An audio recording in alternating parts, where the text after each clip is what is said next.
Hey everybody! Today we're going to talk about this house, and we're going to talk about all the stuff that I completely missed the last time we did a house video. The last time was all about little tips and tricks you can do, but this time we're going to talk about the big stuff. We're going to talk about overhangs, we're going to talk about all the logistics of building a reasonably sized, defendable faction house. Because some people just make their solo houses, a lot of people like faction houses, and yeah, I think we need a guide for that. So today I'm just going to talk about what I did from my faction house. So starting off, we've got a relatively simple little ladder entrance here. I do this because anytime a player gets killed and they're on flat ground, they have a tendency to slump on the door, kind of like this, which will essentially block any shot on a crouched lockpicker who's actively getting into your house. And so I always have little gaps on either side, so a player falls the fuck off and doesn't block the door. It's very important. You want sight lines on your doors, and this assists with that. So now coming inside to our first airlock and our first overhang, we've got a I'll get back up here. We've got like a 3-high design here. This floor, this floor, this floor, and then you're firing down from up top. And so this is just a little baby parkour course. We can just go up here. Not that hard, obviously, but again, there are these spaces, and if you get hit here and killed here, you fall off into this divot below instead of your body sitting on the door. Right? Very, very important. Because body blocking is cancerous, trust me. You don't want body blocking to ruin your house defense. This room is more of the same. This is our final airlock. Again, we've got sightlines on the door. That's the whole point of these overhangs. You want sightlines on the door. So now we'll start, I guess, on the bottom floor here. I've got a lovely fucking wooden crate staircase because I couldn't put down the official staircase due to some sort of bug. This just, you put it down and then the wood would not update, and so you couldn't get up it.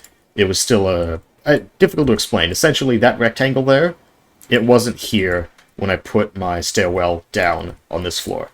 So that's why I have a shitty little homemade stairwell. Little observation room in here if you want to look out at the fort, free of musket fire, sawing bench. So here we've got a little armory, just in case anyone's dried. It's a pretty new armory. I've only had it for like 8 hours. So there are some things missing, obviously. These need to be filled. Pretty basic, standard fare. If you're dried, you come here and rearm. Forgot to lock that door. So, pretty basic armory. Up on the second floor, we've got just a couple positions here, in case you want to take some pot shots at the flag. You could probably wheel a cannon there, although I wouldn't recommend it. There's not a lot of space for a cannon there. And then this, obviously, if I could take that, there we go. This is obviously our overhang room. Then we go up to the next floor. And here we've got some beds. In here we've got some extra mats, a lot of bed mats in case other faction members want to put a bed down. Very important to have faction respawns in your faction fort, obviously. Got some extra logs, some extra stuff in here, just in case I need it. And out here we have a bunch of faction storage, so these will eventually have lead balls and such in them. I do recommend bandages, lead balls, all that stuff. I recommend putting it around here. It's always good to have this stuff right next to all the places you'll be firing from. And then I've got a lot of little candles dotted around. The only places I don't put candles are the firing positions, because if you've got a candle at a firing position, you're just basically illuminating the people at the firing position, which is probably not a very good idea. Now, in the wooden chest, we've got a lot of gun oil and bedrolls. In case you run out of bed mats, it's always good to have faction members respawn at the fort. And now to the top floor. So again, no candles around the firing positions. In here we've got lead balls, bandages, and all the trappings of a modern faction house. Over here, we actually have a bunch of gun ports, but these are for cannons in specific. And so, in these we have cannon balls. These aren't filled yet. And right here we have a little cannon gun port, like you'd see on a ship. These Let me just get a torch out. These benches here are actually really useful because they act as little stoppers. Because when you've got your cannon spawned in here and you're firing away, there's a kickback. The cannon has recoil, and that'll move it a little bit with every shot. And so if you put down a bench, you're like digging the cannon in. And so the cannon can't move backwards because it runs into a bench every time. So it's very good for like harmonizing your battery and getting as many shots on target as possible. There's also a little gun port here, and that's why this bench is here.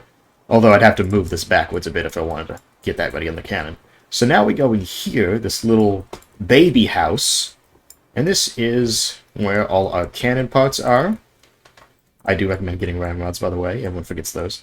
And this is where you assemble the cannon. Now, as you can see, there are some wall pieces here, so no one can crawl into this area. That would be bad. You take your cannon... Oh, sorry, hold on. Sorry. Oh, come on, not this again.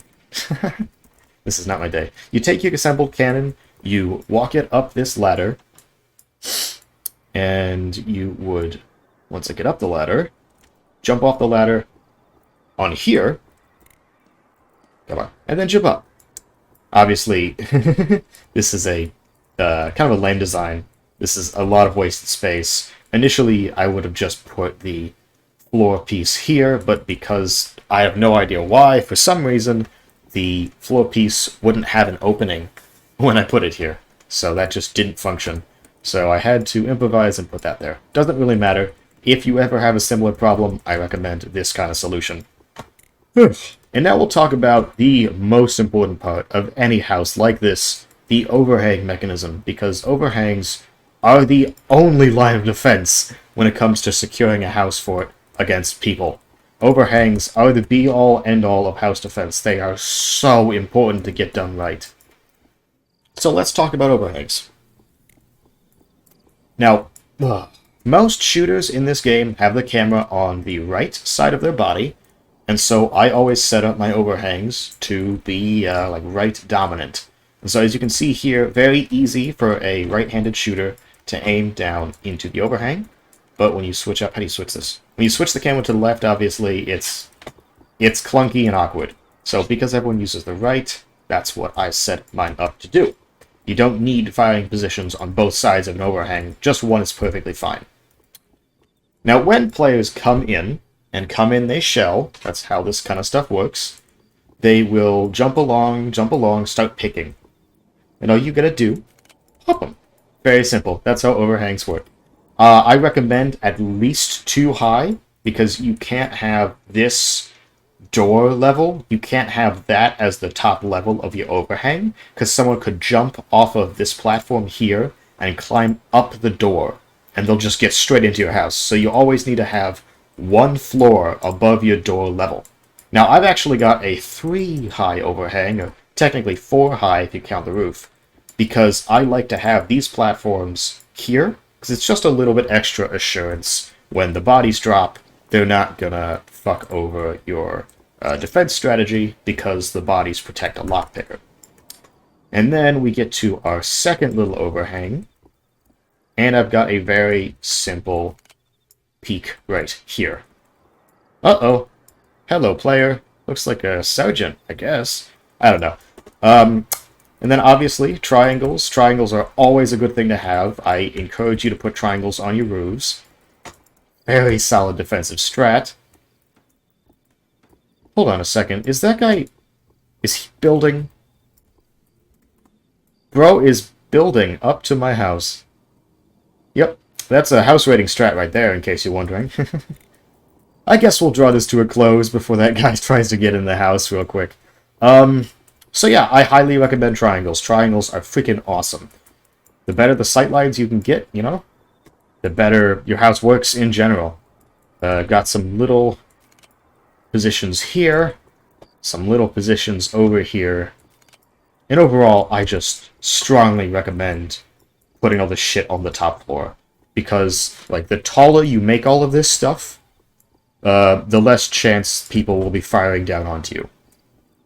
Is Bro picking? No, he's just sticking around under the... I don't know what's... Yeah, it's 2 randoms trying to raid me. They're not doing a very good job. Yeah, sorry, as I was saying, the positions on the top of the house are hands down the most important, and in these kind of fights, height really is everything, so make your house as tall as humanly possible. Trust me on that one. So yeah, that's basically all I had to show off today. I am actively being raided by a group over here. So I hope you enjoyed, and expect more house content coming, hopefully, soon.